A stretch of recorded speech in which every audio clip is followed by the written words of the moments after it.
Hello everyone, কেমন আছেন সবাই? আশা করছি সবাই খুব ভালো আছেন। আমিও খুব ভালো আছি। তো বড়দেরকে প্রণাম জানিয়ে আজকের ব্লগটা আমি এখানে স্টার্ট করছি। সকালবেলা উঠে চলে এলাম রান্নাঘরে এসে চাটা করলাম। চাটা করে চা না, আজকে চাটা মা করেছিল। তো যাই হোক, চাটা করে চা খেয়ে নিলাম। চাটা খেয়ে নিয়ে চলে আসলাম রান্নাঘরে আবার। রান্নাঘরে আসলাম, আজকে করলাম পরোটা। কারণ আজকে ছেলের ছিল ছুটি, ছেলেটা বাড়িতেও ছিল।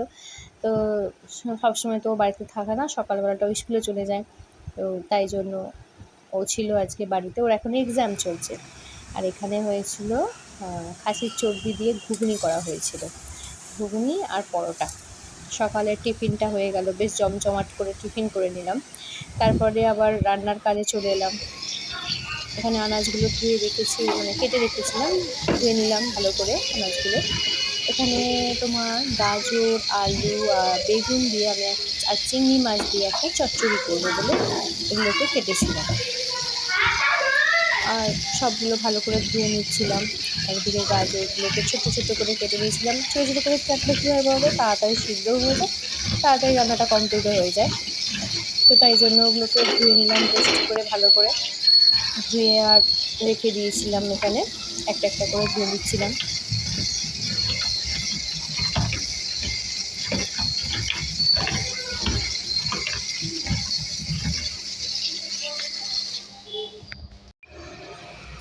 আর এখানে ফ্রিজে ছিল চিংড়ি মাছটাকে বের করে নিলাম। চিংড়ি মাছটাকে বের করে নিয়ে, কালকে এনেছিল চিংড়ি মাছটা, ছাড়িয়ে রাখা হয়েছিল ফ্রিজে। এবার বাদবাকি যেগুলো পরিষ্কার করার, ওগুলো টুকটাক করে একটু পরিষ্কার করে নেবো। পরিষ্কার করে নিয়ে মাছটাকে ধুয়ে ভাজতে দিয়ে দেবো কড়াতে। কারণ কালকে এতটা পরিমাণে চিংড়ি মাছ আনা হয়েছিল যে, মানে বাবা এনেছিল বাজার থেকে, যে বাছতে বাছতে আমাদের অনেক সময় লেগে গিয়েছিলো। তাই জন্য কোনো রকম করে রেখে দেওয়া হয়েছিল। আর আজকে দেখো এটাকে তরকারি করা হচ্ছে। এটা ভাজাটা বসিয়ে দিয়েছে, দেখো ভাজা হয়ে গেছে।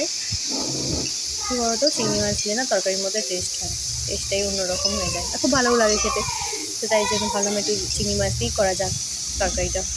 আর দেখো যেখানে ভাজা হয়ে গেছে এবার তুলে নেবো। এবার বাদবাকি যে সবজিগুলো কেটে রেখেছিলাম, যেমন গাজর, আলু, বেগুন, সব একটা একটা করে ভাজতে দিয়ে দেবো কড়ার মধ্যে। বা তেল দিয়ে দেবো, যেহেতু কড়াটা গরম আছে, দিয়ে দেবো তেল এর মধ্যে।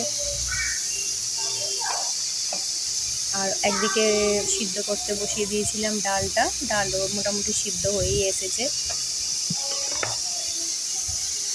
আর এখানে গাজর আলুগুলোকে ভালো করে আগে ভেজে নেবো, তারপরে দেবো বেগুনটা। কারণ বেগুনটা আগে ভাজলে কী হয় বলো তো, জানো নিশ্চয়ই ঘেঁটে যায়। তো বেশি ভাজতে লাগে না, হালকা করে বেগুনটা ভাজলেই হয়ে যায়।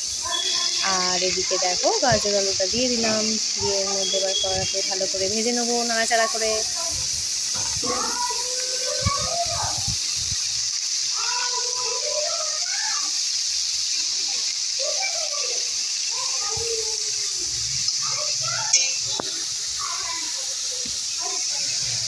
আর এখানে দেখো সব ভেজে নিয়ে তরকারিটা বসিয়ে দিয়েছিলাম। তরকারিটা প্রায় হয়েই এসেছে বলতে গেলে।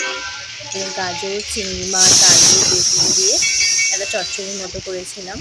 আদা, রসুন, পেঁয়াজ, টমেটো সবই দিয়েছিলাম। আর এখানে পমফ্রেট মাছ ছিল, পমফ্রেট মাছটা ভাজা করছিলাম, ভেজে ঝাল করব।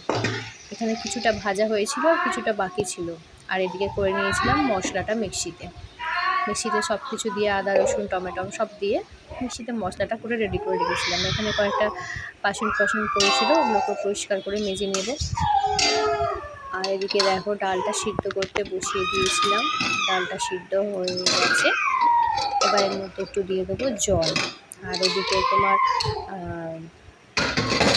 ওই যে মশলাটা কষে নিয়ে দিয়ে দেবো ওর মধ্যে, মাছগুলো দিয়ে দেবো, মাছগুলো হয়ে যাবে তাড়াতাড়ি। আর এখানে ডালটাও একদিকে সম্পুরে নেবো।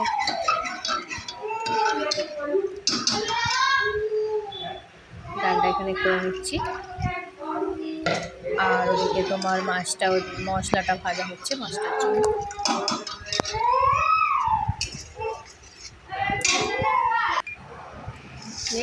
আর এখানে রান্না বান্না করে খেতে বসে গিয়েছিলাম, ভাত বেড়েছিলাম সবার জন্য। এবার চান হয়ে গেছে, এবার খেতে বসে যাব।